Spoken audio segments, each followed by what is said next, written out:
पक्षांना या प्रकरणामध्ये विरोधी पक्ष विचारणार, सत्ताधारी पक्षाचे सगळे लोक, आणि ते एसपी जर सगळ्यांना सांगत गेले की आम्ही असं असं करतोय तर त्या गोष्टी बाहेर पडू शकतात। त्यांनी सांगितलं की बाबा याचा टॉप सिक्रेट आहे, तुम्ही हे आम्ही तुम्हाला सांगणार नाही। आम्ही म्हणलो ओके, पण त्यांच्या टीम्स ज्या आहेत फार वेगवेगळ्या ठिकाणी गेलेले आहेत हे मला कळतंय।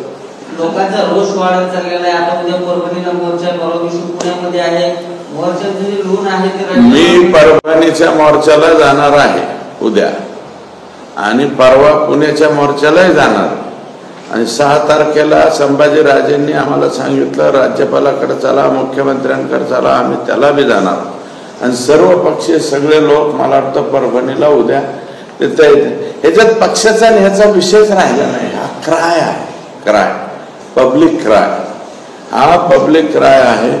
अतिशय घृणास्पद ही घटना आहे, आणि या घटनेचं निर्दालन लवकरात लवकर झालं पाहिजे असं लोकांना वाटतं।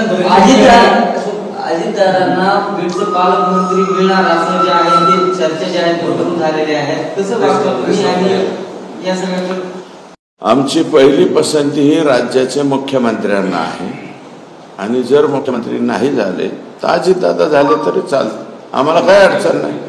अजितदादा आमच्या जिल्ह्याचे पालकमंत्री झाले तर हा जिल्हा सुद्धा जसं ते स्वतःचा सारखा सरळ करतील, अजितदादा सुद्धा करतील, कारण अजितदादांच्या हाताखाली मी काम केलं। येड्या वाकड्या गोष्टी त्यांना जमत नाही, ते स्पष्टपणे सांगतात, हे भांगारे हे करू नका।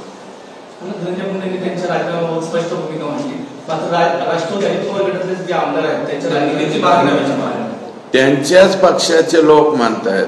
मी राजीनामा मागितला नाही, अजून नाही मागितला, पण प्रकाशदादा सोळंके ज्येष्ठ सदस्य आहेत बीड जिल्ह्यात, त्यांनी स्पष्ट सांगितलं की यांचा राजीनामा घ्या, आणि ठीक आहे कोणाला संधी द्यायची नाही द्यायची देऊ नका, एखादं मंत्रिपद राहू द्या ना रिक्त, एक जागा रिक्त राहिली म्हणून काय फरक पडतो का?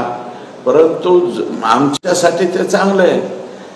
शरद पवार साहेबांकडून डायव्हर्ट झालेला वोटर हा अजितदादांकडे आला होता, अजितदादांना तो ठेवता येणार नाही जर त्यांनी निर्णय नाही घेतला, आणि त्यांनी निर्णय घेतला तर हा मतदार गपकन त्यांना चिकटणार आहे, हे वास्तव सत्य आहे।